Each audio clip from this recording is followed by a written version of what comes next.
libre ata rin ngayon Tignan natin kung magbabawas sa ating load. Pinadiretso na tayo agad nung attendant ron.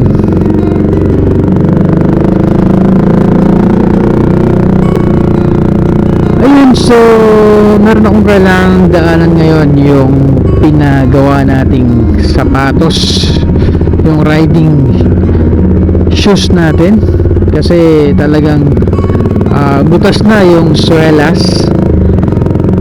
At ang sabi naman is okay pa. Tinignan ko rin, medyo okay pa yung lahat ng side panel parts ng sapatos, bukod dun sa ilalim, yung ilalim. Ayan, butas na siya, so manipis na siya talaga. So supposedly papalit ng anong tawag doon, basta yung pang ilalim, swelas kung tawagin sa Tagalog. Papalit na.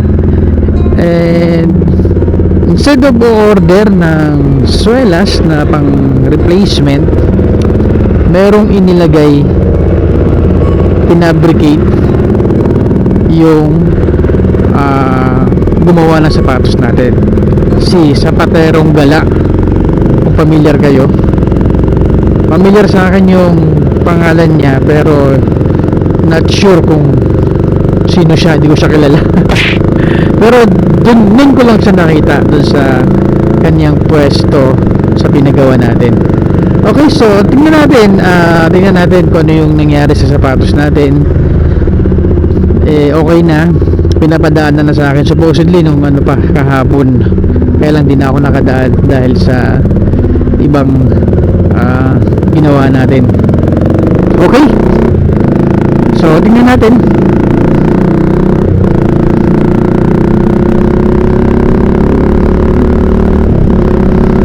Okay, so liliko na tayo rito sa F. Manalo Road. Nandyan si Zapaterong Gala.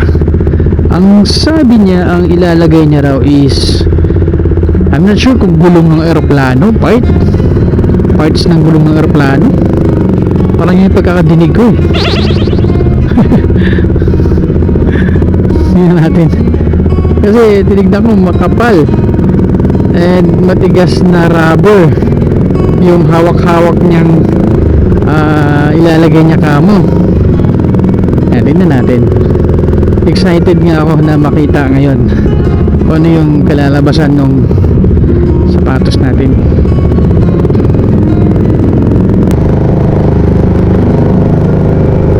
Zapaterong Gala. Ayun, saan ba siya banda? Ito ata siya.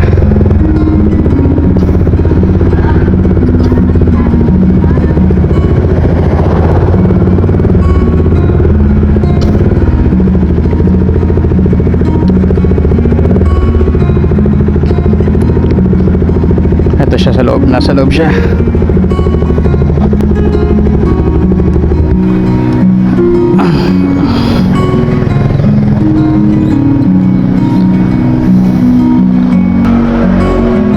Boss, kunin ko boss.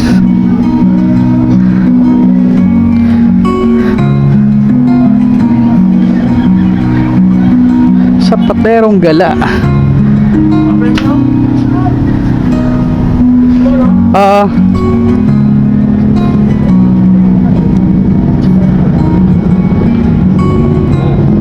Pinulayan ko na. Yun no?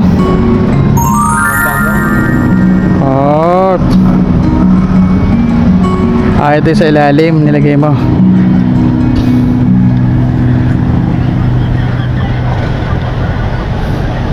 Ayos.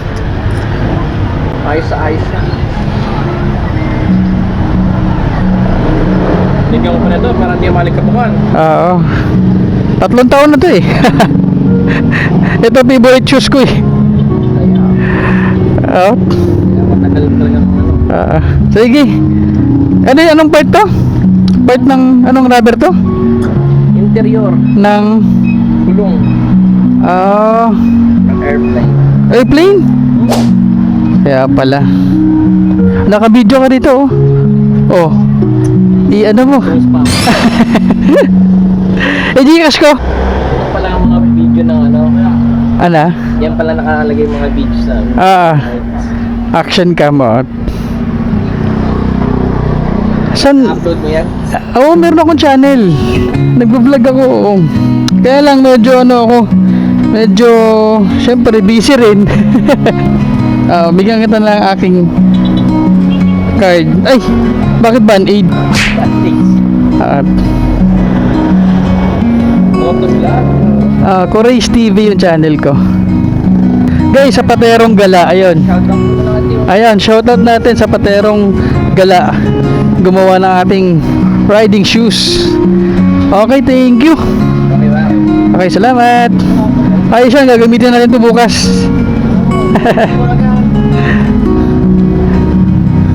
Nakain ka pa ata eh.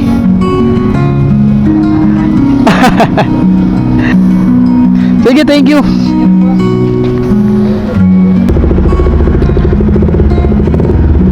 Okay, so gawa na yung ating riding shoes.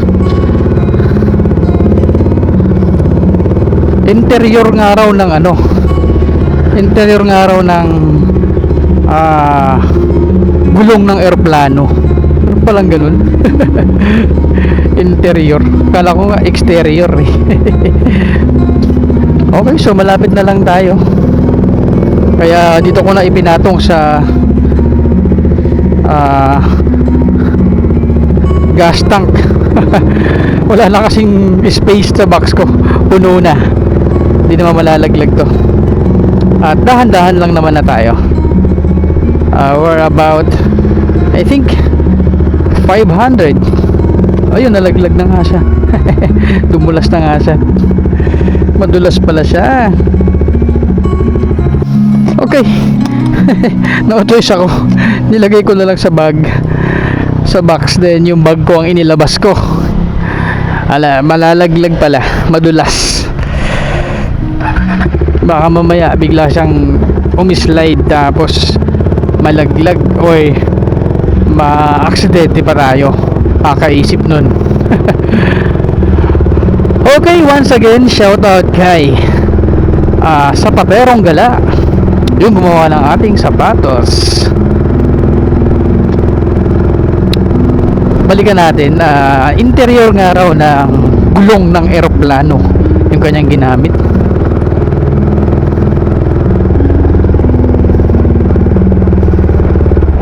Oh, di ba? 3 taon na yung sapatos ko na yun and favorite ko yun eh. Yun ang madalas natin ginagamit, guys. Ang gaan kasi niya sa paa. And ang gusto ko sa kanya is saktong-sakto siya sa paa ko. Ang size nun I think 8 or 8.5. Parang 8 nga lang siya. Pero hindi siya masikip sa paa natin. Saktong-sakto lang. At ang kagandahan, pag sinusuot na tinuhubad mo siya, swabing-swabe. Di tulad ng ibang sapatos na parang pahirapan yung paghubad at suot mo sa kanya. Kailangan mo talagang luwagan yung mga sintas. Ito, ang dali pang luwagan ng sintas kasi yung kanyang sintas na type piece may pagka makinis. Yan, makinis yung kanyang sintas. Madulas sa butas nung pinagkakabitan ng sintas. Swabing-swabe. Yun, gusto ko yung sapatos na yun. Kaya sabi ko, instead of i-dispose, magkano na ang market price nun ngayon? 4,200 I think. Nabili ko siya ng 2,800 lang sa isang moto show, I think sa SMX, yung kay Zach Rosero. Sale siya 20 or 30% off. Pero grabe yung service niya sa akin, guys. Magti 3 years na siya talaga. And siya palagi kong ginagamit. Ang dalas ko siyang gamitin pa. Ayun. So sabi ko, paggawa ko na lang, pwede pa naman sayang pa kaysa naman kahit gumastos ako ng 1,000, magamit ko siya ng isa o dalawa o 3 taon pa ulit. Sulit na sobra. Diba?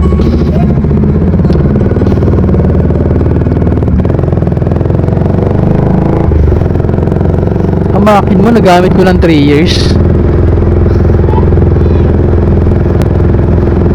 Well, tignan natin, obserbahan natin. Pero 1 year lang, ano na ako. Okay na ako sa 1 taon ko siyang magamit kahit papaano. Happy na ako sobra nun.